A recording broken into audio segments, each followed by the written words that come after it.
ይህ የምፅዓቱ አዋጅ ነጋሪ አገልግሎት ወቅታዊና ዕለታዊ ወጎችን በማቅረብ ትንታኔ የምንሰጥበት የተለያዩ እንግዶችንም በመጋበዝ የምናቀርብበት መድረክ ነው። መረጃዎችን ያጠናከረ ይዞልን የሚመጣው ፓስተር አለማየሁ ነሙ ሲሆን ፕሮግራሙን የመራና መሰናዶውን ኤዲት በማድረግ ወደ እናንተ የሚያቀርበው ይልቃል አስራት ነው። መልካም ጊዜ። ሻሎም ሻሎም፣ ውድ የምፅዓቱ አዋጅ ነጋሪ አድማጮቻችንና እድምተኞቻችን ሰላም ለእናንተ ይሁን። እንዴት አመሻችሁ? ከቀጥታው ስርጭት በኋላ ደግሞ በዚህ ሰዓት ደግሞ ያሁኑ የዓለማችን መረጃ ወደ እናንተ ለማድረስ ብቅ ብለናል። እንደተለመደው ፓስተር መስመር ላይ ይገኛል። ዛሬ እንግዲህ ከቀጥታ ስርጭትም በፊት አገልግሎታም አንድ ስብሰባ ላይም ነበረ። በተለይም የወንጌላውያን አብያተ ክርስቲያናት ኅብረት በዛሬው ዕለት ስብሰባ ነበረ። እዛ ላይም ተሳታፊ ነበረ። ኋላ ላይ ባጭሩ ውሎን ይነግረናል። መልካም ጊዜ እንደሚኖረን ተስፋ አደርጋለሁ። ይልቃል አስራት ነኝ ከምፅዓቱ አዋጅ ነጋሪ አገልግሎት። ውድ አድማጮቻችን እንግዲህ ፓስተር መስመር ላይ ይገኛል። ባጭሩ ውሎውን ይነግረንና ወደ መረጃው ያመራናል። በቀድሚያ ሰላምታ ላቅርብና ፓስተርን እናገኘዋለን ማለት ነው። እንዴት አመሸ ፓስተር? ሰላም ላንተ ይሁን። እንደምን አመሸ ወንድም ይልቃል? ሰላም ላንተ ይሁን። እግዚአብሔር ይመስገን። ቀደም ሲል እንግዲህ ቀጥታ ስርጭትም ነበረን። እዛ ላይ እንግዲህ በርካታ ወገኖች ገንቢ የሆነ አስተያየታቸውንም የሰጡን ወገኖች አሉ። እግዚአብሔር አብስቶ ይባርካቸው። ጥሩ ጊዜ ነበረ። ደግሞም ጥሩ አጀንዳ ነው ያነሳኸው። ዛሬ እንግዲህ ቀን ላይ ከቀጥታ ስርጭት በፊት አንድ ስብሰባ ላይ ነበርክና ባጭሩ ሀሳብን ንገረኝና ወደ መረጃችን እናመራለን። እንግዲህ ይሄ ስለ እርቅና ሰላም በሚል በተለያዩ ሰዎች የተሰጠ የወንጌላውያን አብያተ ክርስቲያናት መሪዎች ስብሰባ ነበረ። ስልጠና ነበር። በጣም ለመሪዎች ማለት ነው። በጣም ቆንጆ ስልጠና ነው በእውነት። ስልጠናውን የምንተገብረው ከሆነ ውጤታማ የሚያደርግ ነው ማለት። ወንጌል እንግዲህ ዘር፣ ቀለም፣ ቋንቋ የለውም። እውነት ነው። ወንጌል ሁሉም ነውና እና ይህንን ወንጌል እንዴት ለሰላም ችግሮችን ለመፍታት እንዴት እንጠቀምበት የሚል ነው። የምክክር ጉባኤ ነበር። አይ ስልጠና ነው። በተለያዩ 4 ድርጅቶች የተዘጋጀ ነው። እንግዲህ 3 ሰዎች ተናጋሪዎች ነበሩ። ልምዳቸውን እና ደግሞ በሀገራችን ውስጥ ያለው የዚህ ኮምፕሌክስ ምንድን ነው እና ይህንን ኮንፍሊክቶችን እንዴት ሪዞልቭ ማድረግ እንችላለን የሚል ነው። እንግዲህ ችግሮች ያው ሰፊ ናቸው እና አንዱ ወንጌልን በጥልቀት ካለመረዳት የሚመጣ ነው። ሁለተኛው ደግሞ ወንጌልን ካለማወቅ ወይም ደግሞ ወንጌልን አሳንሶ ማየት እና የራስን ዘር፣ ቋንቋ፣ ዋቴቨር በለው ማስቀደም ነው። እንግዲህ ኢየሱስ ከሁሉ የሚበልጥ ከሆነ የኢየሱስ የሆነውን ነው የምናስከብረው። የሚበልጠውን ነው በሰው በልቡ ውስጥ ያለው የሚበልጠውን ነገር ነው የሚያደርገውና እዛ ላይ ነበረ ስልጠና ያተኮረው። በጣም ከተጠቀመበት ማንም ሰው በጣም ጥሩ ነው ብዬ እላለሁ። እንግዲህ በጣም ቆንጆ ስልጠና ነበረ። ተናጋሪዎቹም ያው የረዥም ጊዜ በልምድ ያላቸው ሰዎች ስለሆኑ እውነት ነው ቆንጆ ነበርም ለማለት እችላለሁ። ዛሬ እንግዲህ ትልቁ ቁም ነገር ቤተክርስቲያን የዓለም ጨውና ብርሃን ሆና ሳለ ይህንን ሚናዋን ያለመወጣት ብቻ ሳይሆን በጣም ብዙ ቸልተኝነት የሆኑ ተግባሮችም ይታያሉ። ትኩረት በሙሉ ወደ ሌላ ነገር ስላመዘነ እንግዲህ በሀገራችንም የምናየው እነዚህ በየቦታ ያሉ ግጭቶች እየፈሉ እንዳሸን እየፈሉ መጥተዋልና እንግዲህ ይሄኛው ስልጠና ለዚህኛው ትልቅ አበርክቶት ይኖረዋል ብዬ አምናለሁ። ቤተክርስቲያን ጨው መሆኗን መቀጠል እንዳለባት፣ ብርሃን መሆኗን መቀጠል እንዳለባት እንግዲህ እኛም በበኩላችን መልእክት ማስተላለፍ እንወዳለን። እንግዲህ ፓስተር መረጃህን ማቅረብ ትችላለህ። እንግዲህ ምንድን ነው መሰለ አሜሪካና እንደገና በቻይና መካከል ያለው ነገር ወደ ቋፍ ላይ ደርሷል እና በጣም አስፈሪ ነው። አስፈሪ የሆነ ነገር ላይ ደርሷል። ምናልባትም ድንገተኛ ሊፈነዳ ይችላል የሚል ነገሮች ናቸው እየተዘገቡ ያሉት። ይሄው ምንድነው ዶናልድ ትራምፕ ለታይዋን $11 ቢሊዮን የሚያወጡ የጦር መሳሪያዎችን ሽያጭ ስምምነት ዶናልድ ትራምፕ ወስነዋል። መወሰን ብቻ አይደለም ፈርመዋል። እንግዲህ እነዚህ መሳሪያዎች ውስጥ ሚሳኤሎች፣ ሮኬቶች፣ አትካማን ሳይቀር ማለት ነው እና በጣም ረጅም ርቀት የሚሄዱ ሮኬቶችና ሚሳኤሎች፣ ባላስቲክ ሚሳኤሎች ጭምር ሳይቀሩ እንዲሸጥላት ወስነዋል። ሌላው የአየር መከላከያ እጅግ ዘመናዊ የአየር መከላከያ መሳሪያዎች እንዲሸጥላቸው ተወስኗልና ይሄ ነገር በጣም ነው ቻይናን አራስ ነብር አድርጎ አስነስቷል። አራስ ነብር አድርጓታል፣ አስነስቷል። እንግዲህ ምናልባትም ይሄ ነገር ያው እሳቸው ይፈርሙ ይወስኑ እንጂ ወደ ኮንግረሱ ይሄዳል።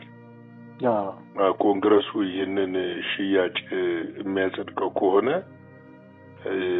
ቻይና ምናልባትም ቀድማ እርምጃ ልትወስድ ትችላለች። ከታሰበው እሷ ካሰበችው ጊዜ ቀድማ እርምጃ ልትወስድ ትችላለች ተብሎ ተፈርቷል።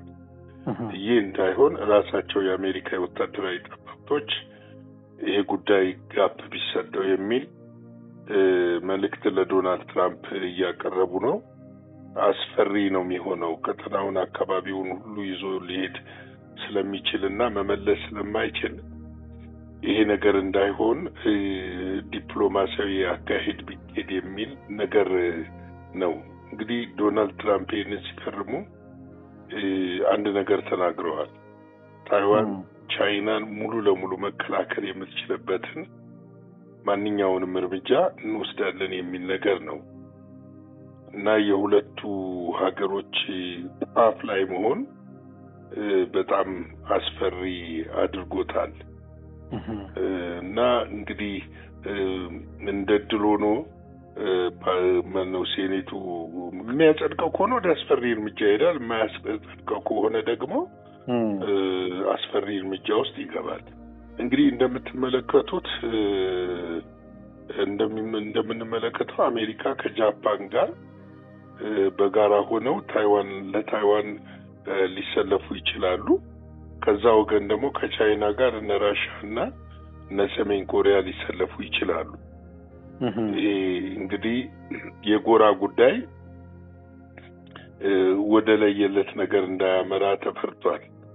ሌላው ስጋት ውስጥ የወደቀው በእስራኤልና በሐማስ መካከል ያለው የተኩስ አቁም ስምምነት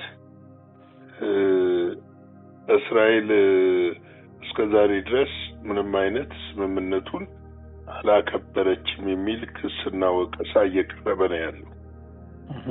ያው ከዚህም የተነሳ እንግዲህ በዚህ ወቀሳና ክስ መሰረት ወደ ጋዛ የሚገቡትን ምግቦች፣ ሰብአዊ ድጋፎች፣ የሕክምና እንትኖች ሁሉ እንደተፈለገው ወይም በስምምነቱ እንደሰፈረው አልገባም የሚል ክስ ተነስቷል። ከዚህ አንጻር ምናልባትም ስምምነቱ ሊፈርስ ይችላል የሚል ነገሮች ተነስተዋል። ይህ እንዳይሆን ደግሞ የአሜሪካ ተደራዳሪ የሆኑት ስቲቭ ዊትኮፍ ከግብጽ፣ ከኳታርና ከቱርክ የውጭ ጉዳይ ሚኒስትሮች ጋር ውይይት ለማድረግ ወደ አሜሪካ ጠርተዋቸዋል እና ወደ አሜሪካ ጠርተዋቸዋል። ምናልባት እንግዲህ ታስታውሳለህ ባለፈው ግብጽ በተባበሩ መንግስታት ድርጅት ውሳኔ ሀሳብ በማቅረብ ያንን ውሳኔ ሀሳብ በድምጽ ብልጫ እንዲወሰን ያደረገች ሀገር ነች። ኳታርም ብትሆን ቱርክም ብትሆን በዚህ በሰላም አስከባሪው እንደማትሳተፍ እስራኤል ተቃውሟን አሰምታለች እና እንዳትገባ ትፈልጋለች። አሁን እነዚህ ሀገሮች ደግሞ ስምምነቱን የጣሰችው እስራኤል ነች እያሉ ነው ያሉት።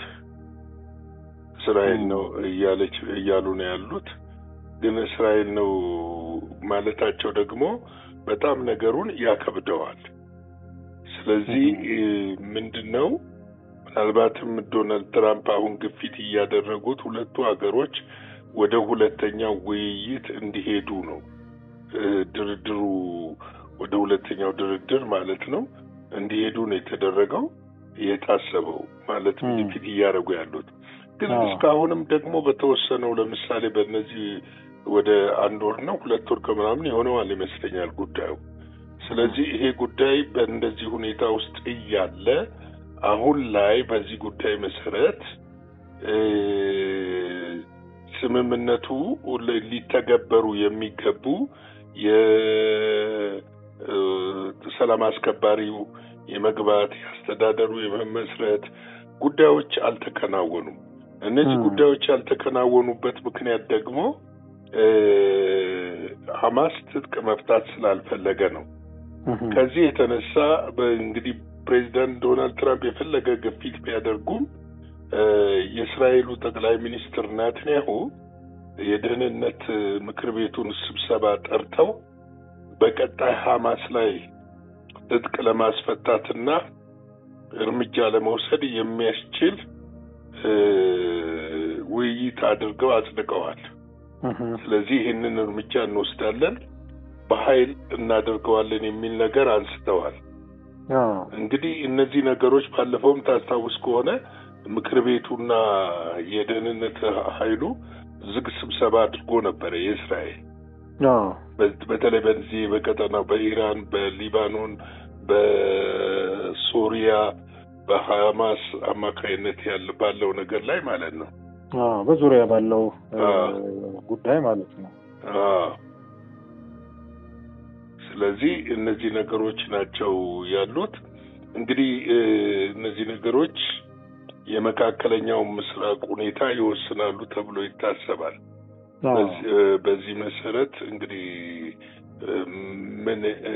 ቀጣይ ምንድን ነው የሚለውን ነገር ማየት የግድ ይላል። ይሳካል ወይስ አይሳካም? የሄዱት ሰዎች ሐማስን ተስማምተው ትጥቅ ያስፈቱታል ወይ አያስፈቱትም የሚለውን ነገር ማየት የሚኖርብን ይመስለኛል።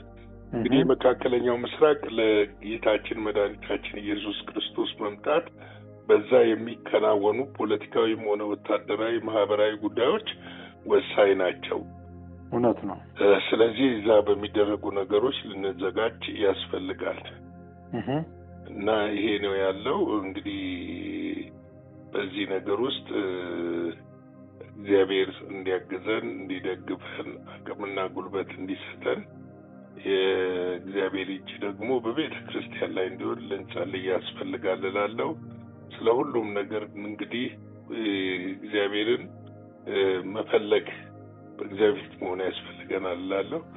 ሁሉ ለእግዚአብሔር ክብር ይሁን እላለሁ። መልካም ምሽት። ሻሎም። እግዚአብሔር አብስቶ ይባርክ ፓስተር። በእውነት በጣም ድንቅ የሆነ መረጃ ነው ያቀረብክልን። ከተጣበበ ሰዓት እንግዲህ መረጃን ለአድማጮች ባለው ሰዓት ስላቀረብክልን እግዚአብሔር አብስቶ ይባርክ። መልካም ጊዜ ይሁንልህ ከነቤተሰብህ። እንግዲህ አድማጮቻችን በቀጥታ ስርጭትም ይሁን በትላንትናውም እንግዲህ የተለያየ መረጃዎችን ወደ እናንተ ስናመጣ ነበረ። ዛሬም እንግዲህ ያለውን መረጃ ለእናንተ አስተላልፈናል። የእግዚአብሔር ፈቃድ ከሆነ በነገው ዕለት ደግሞ ምሽት ላይ እንደዚሁ አዳዲስ መረጃዎችን ወደ እናንተ እናመጣለን። መልካም ጊዜ ይሁንላችሁ። ሻሎም። ለዛሬ ይዘን የመጣነው ወቅታዊ መረጃ ይህንን ይመስል ነበረ። በሌላ ጊዜ በሌላ መሰናዶ እስከምንገናኝ ሰላም ለእናንተ ይሁን።